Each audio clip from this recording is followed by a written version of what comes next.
The moon hung low, casting an eerie silver glow over the ancient town of Ravensbrook. Its crooked spires and crumbling stone walls whispered stories of darkness long forgotten, and somewhere in the shadows, secrets lurked that refused to die. Among these secrets was the legend of the Crimson Veil, a myth among the townspeople about creatures that thrived in the night, feeding on the fears and blood of the unwary. Eleanor, a teenage girl with a rebellious streak, had heard these stories since childhood. She often dismissed them as foolish local superstition, especially since her grandmother, who had lived in Ravensbrook all her life, warned her to stay indoors after sunset. But lately, Eleanor found herself restless, drawn to the forbidden woods beyond the town's edge. Rumors claimed those woods were haunted by the vampires of Ravensbrook, creatures that emerged at twilight to hunt.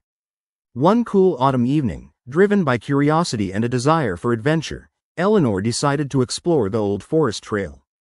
She took her flashlight, a flask of water, and her trusted leather jacket, and slipped out past her bedroom window into the darkening woods. The trees stretched high, their twisted branches reaching like skeletal fingers. The air grew thick with fog, muffling sounds and making her footsteps seem unnaturally loud. As she ventured deeper, the shadows seemed to shift and ripple.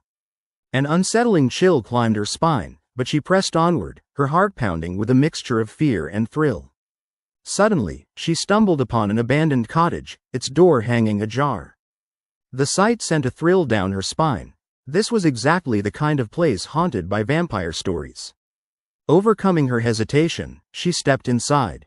The interior was coated in dust and cobwebs, but what caught her attention was a rusted iron chandelier hanging from the ceiling and a strange, faintly glowing crimson stain on the wall. Probably old blood, or so she hoped. As she looked around, she heard a faint whisper, like the rustling of silk, echoing through the broken walls.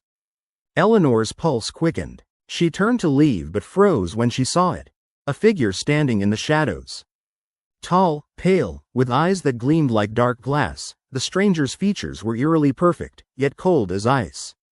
The figure stepped forward, revealing elongated fangs and a sinister smile that did not reach its eyes. "You're brave, or perhaps foolish," it said, voice smooth and chilling.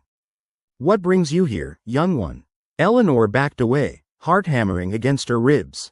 Something about the creature's presence felt wrong, unnatural. She remembered her grandmother's warnings about the vampires and instinctively reached for her pocket, clutching her cross necklace for comfort.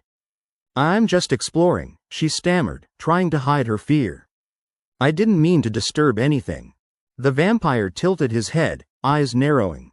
Sometimes curiosity leads to revelations best left unseen. His smile widened, revealing sharp, glistening teeth.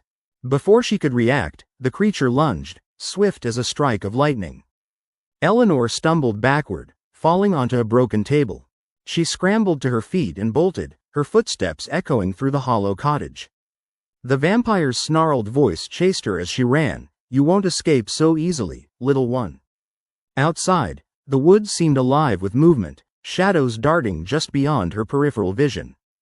Panicked, she darted through the trees, branches clawing at her skin, her breath ragged. Her mind tangled with memories of her grandmother's stories about the vampire's weakness, something about a silver stake and sunlight, but she knew escape from the woods was her only hope. She burst out of the forest into the moonlit field beyond, lungs aching.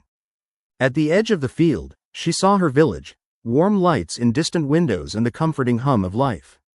She sprinted toward her home, clutching her chest as if holding her very life. Yanking open the front door, she escaped inside. Her parents were asleep, unaware of her ordeal.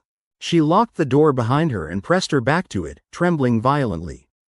Her mind raced. She knew the vampire hadn't given up, that it might be waiting in the shadows outside, watching. Days passed, but Eleanor couldn't shake the feeling of being watched. Every night, she would stare out her window, waiting, listening for the telltale sounds of someone lurking nearby.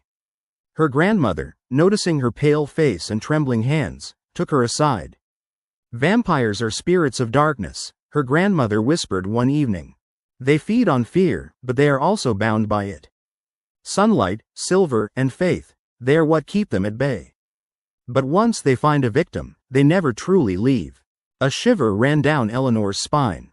She realized she had looked into the abyss, and the abyss had looked back. That night, as the full moon cast long shadows across her room, Eleanor made a decision. She couldn't let the creature control her life, nor could she forget what she had seen. She had to confront her fears, not just the vampire, but her own darkness within. Whatever lurked in the night, she knew she would have to face it someday. And so, in the quiet darkness of Ravensbrook, with her heart pounding like a drum, she prepared herself for the day she might have to face that creature again. For in that small town haunted by legend, the line between myth and reality blurred under the crimson veil of night, and nothing was truly safe from the shadows that crept just beyond the light.